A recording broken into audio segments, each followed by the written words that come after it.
नमस्कार। न्यूज 18 बिहार झारखंड के digital platform पे आप सभी दर्शकों का बहुत बहुत स्वागत। मैं राहुल ओझा आपके साथ। रूसी राष्ट्रपति पुतिन और अमेरिकी राष्ट्रपति ट्रंप ने अलास्का में मुलाकात की। उनके बीच यूक्रेन जंग खत्म करने पर करीब 3 घंटे मीटिंग हुई।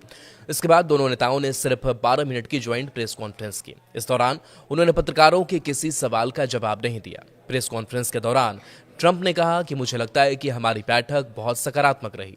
हमने कई बिंदुओं पर सहमति जताई, लेकिन कोई डील नहीं हुई। कोई समझौता तभी होगा जब वह अंतिम रूप लेगा। वहीं पुतिन ने कहा कि उनके लिए रूस की सुरक्षा सबसे जरूरी है। उन्होंने अगली मीटिंग मॉस्को में करने का सुझाव दिया। अपनी बात कहने के बाद दोनों नेता मंच से तुरंत चले गए। पुतिन शनिवार को करीब 10 साल बाद अमेरिका पहुंचे। यहां उनका B-2 बॉम्बर एयरक्राफ्ट से स्वागत किया गया। उनके रेड कारपेट पर आते ही ट्रंप ने तालियां बजाई। फिर पुतिन ट्रंप की कार में बैठकर मीटिंग के लिए रवाना हो गए। ट्रंप से मीटिंग खत्म होने के बाद ट्रंप ने फॉक्स न्यूज को इंटरव्यू दिया। इसमें उन्होंने कहा कि वे लोगों को मरते हुए नहीं देखना चाहते हैं।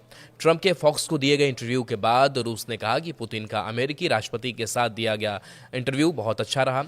क्रेमलिन के प्रवक्ता दिमित्री पेस्कोव ने बताया कि दोनों नेताओं ने पत्रकारों के सवालों का जवाब नहीं दिया, क्योंकि वे पहले ही विस्तृत बयान दे चुके थे। पेस्कोव ने यह भी कहा कि दोनों नेताओं की बातचीत उन्हें सीज फायर के विकल्प खोजने की दिशा में आगे बढ़ने में मदद करेगी। राष्ट्रपति ट्रंप ने कहा कि पुतिन और जेलेंस्की दोनों चाहते हैं कि यूक्रेन में शांति के लिए होने वाली बातचीत में शामिल रहूं। ट्रंप ने फॉक्स न्यूज को बताया, वे दोनों मुझे वहां चाहते हैं और मैं वहां रहूंगा। जब उनसे पूछा गया कि क्या उन्हें लगता है कि कम समय में शांति स्थापित हो सकती है, तो उन्होंने इसका जवाब हाँ में दिया। ट्रंप ने यह भी माना कि उन्होंने सोचा था कि रूस से यूक्रेन जंग खत्म कराना सबसे आसान होगा, लेकिन यह सबसे कठिन निकला। ट्रंप ने फॉक्स न्यूज को दिए गए इंटरव्यू में कहा कि पुतिन के साथ बैठक में जमीन की अदला बदली और यूक्रेन की सुरक्षा पर बातचीत हुई। ट्रंप ने इस पर ज्यादा डिटेल नहीं दी। हालांकि ट्रंप ने कहा कि मुझे लगता है कि हम बहुत सी बातों पर सहमत हो गए हैं। ट्रंप ने कहा कि सीज फायर डील की जिम्मेदारी अब पूरी तरह से जेलेंस्की पर है। उन्होंने कहा कि जल्दी पुतिन और जेलेंस्की के बीच बैठक तय की जाएगी। ट्रंप ने यह नहीं बताया कि कौन से मुद्दे समझौते में रुकावट डाल रहे हैं। उन्होंने पुतिन के साथ हुई मीटिंग को सफल बताया और इसे 10 में से 10 अंक दिए। डोनाल्ड ट्रंप का फॉक्स न्यूज को दिए गए इंटरव्यू में कहा कि उनकी पुतिन से बातचीत बहुत अच्छी रही। ट्रंप ने यह बातचीत अलास्का रवाना होने से पहले की। ट्रंप ने कहा, राष्ट्रपति पुतिन के साथ उनके रिश्ते हमेशा से बहुत अच्छे रहे हैं। ट्रंप ने कहा कि यह अच्छी बात है कि दो बड़ी ताकतें साथ मिलकर काम करती हैं, खासकर जब वे परमाणु संपन्न हो। ट्रंप ने कहा कि हम दुनिया में 1 नंबर पर हैं और वे दूसरे नंबर पर। ट्रंप और पुतिन की मीटिंग के बाद बात करते हुए नाटो में अमेरिका के पूर्व राजदूत डगलस ल्यूट ने कहा कि ट्रंप को पुतिन से बातचीत में कुछ भी नहीं मिला। उन्होंने आगे कहा कि बदले में ट्रंप को क्या मिला? कुछ नहीं, हमने बहुत कम हासिल किया। हम अभी यूक्रेन में शांति समझौते के करीब भी नहीं हैं, बल्कि पहले की तुलना में और दूर हो सकते हैं। ट्रंप वाशिंगटन DC लौटते समय एयरफोर्स 1 में सवार हुए और पत्रकारों से बात करने के लिए नहीं रुके, जैसा कि वे अक्सर यात्रा के दौरान करते हैं। पुतिन के साथ हुए ज्वाइंट प्रेस कॉन्फ्रेंस में भी उन्होंने प्रेस के किसी सवाल का जवाब नहीं दिया। पुतिन ने भी कोई सवाल नहीं किया। पुतिन के बाद ट्रंप भी अलास्का से रवाना हो चुके थे। उनका एयरफोर्स 1 विमान वाशिंगटन वापस जा रहा था। वे अलास्का में लगभग 6 घंटे तक रहे। पुतिन मॉस्को रवाना हुए। उसके बाद उनका विमान एंकरेज में स्थित ज्वाइंट बेस पर पहुंचा और उड़ान उसने भरा।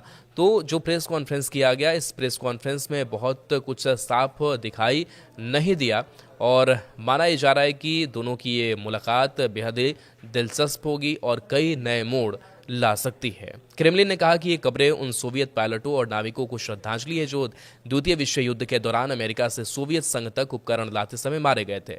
राष्ट्रपति डोनाल्ड ट्रंप के पूर्व राष्ट्रीय सुरक्षा सलाहकार जॉन बोल्टन ने कहा कि ट्रंप और रूसी राष्ट्रपति व्लादिमीर पुतिन के बीच बैठक में पुतिन जीत गए। उन्होंने बताया कि ट्रंप को इस मीटिंग से कुछ ज्यादा हासिल नहीं हुआ।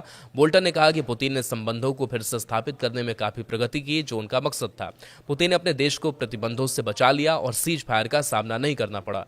पुतिन ने प्रेस कॉन्फ्रेंस में कहा कि अगर 2022 में डोनाल्ड ट्रंप अमेरिका के राष्ट्रपति होते तो यूक्रेन में युद्ध नहीं होता। उन्होंने कहा कि ट्रंप पहले ऐसा कहते रहे हैं और वह भी ऐसा मानते हैं। पुतिन ने बताया कि 2022 में उन्होंने बाइडेन को समझाने की कोशिश की थी मामले को बढ़ने से रोका जाए। अब ट्रंप के साथ इस रास्ते पर आगे बढ़ते हुए हम यूक्रेन में जंग रोक सकते हैं। यह जितनी जल्दी हो सके उतना ही बेहतर होगा। पुतिन ने कहा कि यूक्रेन और यूरोपीय नेताओं को शांति को लेकर हो रही बातचीत में हस्तक्षेप नहीं करना चाहिए। उन्होंने कहा कि हम उम्मीद करते हैं कि यूक्रेन और यूरोपीय देश इससे समझेंगे और कोई बाधा नहीं डालेंगे। वे इस प्रगति को रोकने के लिए पर्दे के पीछे साजिश की कोशिश नहीं करेंगे। ट्रंप ने कहा कि अलास्का में रूसी राष्ट्रपति पुतिन के साथ बातचीत के बाद उन्हें कई फोन कॉल करने हैं। इनमें नाटो, यूक्रेनी राष्ट्रपति जेलेंस्की और बाकी नेता शामिल है। उन्होंने पत्रकारों से कहा कि मैं कुछ कॉल शुरू करने वाला हूं और उन्हें बताऊंगा कि क्या हुआ। रूसी राष्ट्रपति पुतिन ने अगली मुलाकात के लिए मॉस्को का सुझाव दिया। उन्होंने यह बात अंग्रेजी में कही। ट्रंप ने कहा कि यह फैसला लोगों को पसंद नहीं आएगा और कुछ आलोचना भी होगी, लेकिन उन्होंने पूरी तरह से इसे नकारा नहीं। ट्रंप ने कहा कि यह हो सकता है। अमेरिकी राष्ट्रपति ट्रंप ने कहा कि उनका पुतिन के साथ हमेशा से अच्छा संबंध रहा है, लेकिन 2016 के अमेरिकी चुनाव में रूस के हस्तक्षेप की जांच के कारण इसमें रुकावट आई। ट्रंप ने बताया कि उनके बीच कई कठिन और कई अच्छी बैठकें हुई। प्रेस कॉन्फ्रेंस के दौरान ट्रंप ने कहा कि उनकी और पुतिन की बैठक बहुत काम की रही और इसमें कुछ प्रगति हुई है। उन्होंने बताया कि वह नाटो सहयोगियों और यूक्रेन के राष्ट्रपति जेलेंस्की सहित अन्य लोगों को भी शामिल करेंगे। ट्रंप ने कहा कि आखिरी समझौता इन्हीं लोगों पर निर्भर करेगा और उन्हें इसे मंजूरी देनी होगी। उन्होंने दोहराया कि जब तक सभी सहमत नहीं होंगे तब तक कोई समझौता नहीं होगा, लेकिन अब बड़ी प्रगति हुई है। पुतिन ने कहा कि वह मानते हैं कि यूक्रेन की सुरक्षा सुनिश्चित की जानी चाहिए। उन्होंने कहा कि वह ट्रंप की सोच से सहमत हैं और इस पर काम करने के लिए तैयार हैं। पुतिन ने आशा जताई कि वह समझौता करेंगे, वह यूक्रेन में शांति लाने के लिए मददगार साबित होगा।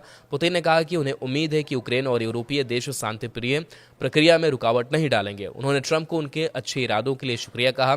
पुतिन ने कहा कि दोनों तरफ के नेताओं को रिजल्ट पर ध्यान देना चाहिए। उन्होंने यह भी कहा कि ट्रंप अपने देश की भलाई को महत्व देते हैं, लेकिन रूस के हितों को भी समझते हैं।